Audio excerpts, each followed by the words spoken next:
usapang TV ratings naman po tayo mga kaparokya na inilabas ng AGB Nutam Nielsen Philippines para po sa araw ng Martes. So kahapon nga po ay in-inform ko po kayo sa TV ratings na lumabas nitong Lunes. At ito nga ay 8% para sa It Showtime at 3.5 naman para po sa It Bulaga. So ibig sabihin ay 4.5% po ang iniangat ng It Showtime sa katapat na noontime show na It Bulaga. Pero bago natin umpisahan ang TV ratings na inilabas ng AGB Nutam Nielsen Philippines para sa araw po ng Martes ay humihiling po ako na pakisubscribe ang aking YouTube channel. Pakiclick ang bell icon para una kayong manotify sa mga bagong video na ilalabas ko.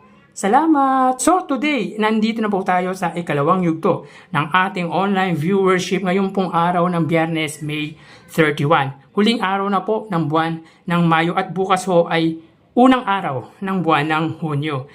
So, makikita po natin dito mga kaparokya, ang It Showtime po ay may 7%.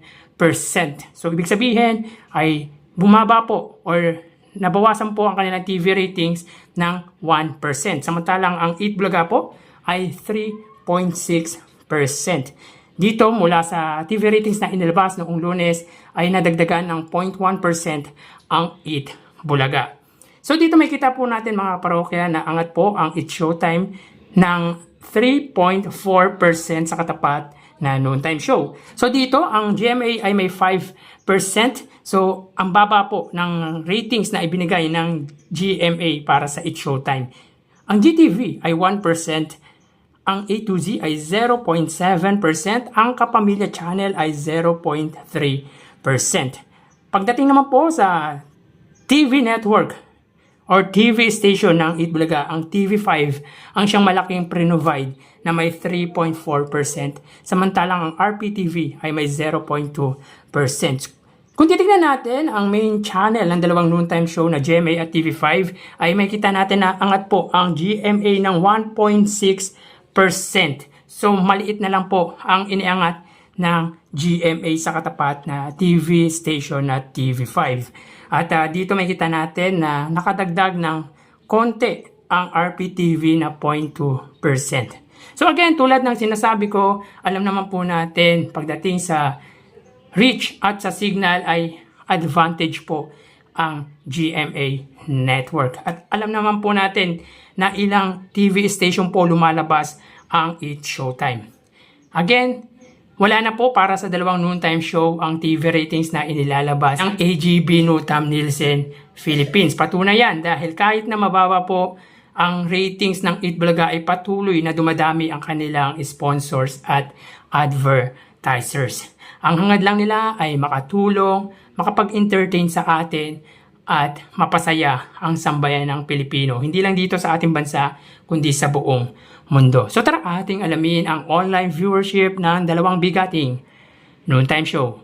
Para sa It Bulaga under TVJ Facebook page na may 2.4 million followers at sa It Showtime naman na may 18 million followers. Sa mga kaparokya, sa unang yugto po ang It Showtime ay may 13,000 viewers, samantalang ang It Bulaga naman po ay may 6,000 live viewers. So dito may kita po natin mga kaparokya na kasalukuyang segment ng It Showtime ay especially for you, samantalang ang It Bulaga naman po ay Gimme 5. So dito may kita po natin 24.1 thousand viewers po para sa It Showtime at sa It Bulaga naman po ay 6.4 thousand live viewers. So dito angat po ang It Showtime ng 18,000 viewers sa katapat na noontime show na It Bulaga. So ang It Showtime po sa ikalawang yugto ay nadagdagan ng 11,000 viewers, samantalang ang It Bulaga naman po ay stay lang po siya sa 6,000. So mapunta naman po tayo sa TV Network YouTube channel at unahin po natin ang GMA Network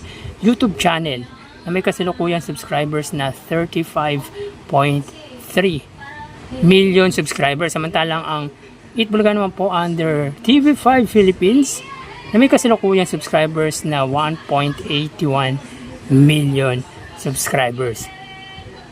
So as of 1:33 PM sa unang yugto mga kaparokya, ang GMA po ay may 12,000 viewers, samantalang ang TV5 ay may 24,000 live viewers. So as of 1:34 PM, ang GMA Network ay may 21,000 viewers, samantalang ang TV5 naman po ay may 39,000 live viewers. So ulitin po natin mga kaparokya, as of 1:34 PM, ang It's Showtime under GMA ay may 21,000 viewers.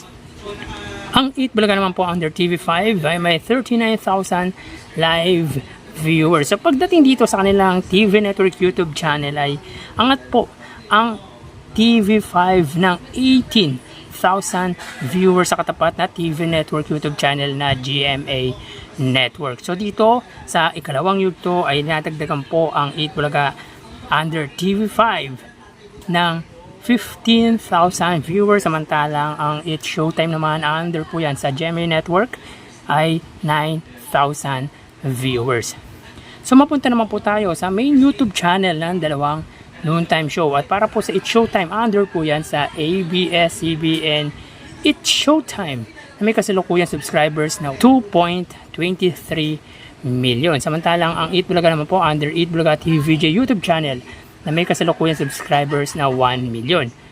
So sa unang yugto, ang Eat Bulaga po ay may 47,000 viewers, samantalang ang It's Showtime ay may 76,000 live viewers. So let's check mga kaparokya, para po sa It's Showtime sila ay may 123,000 viewers.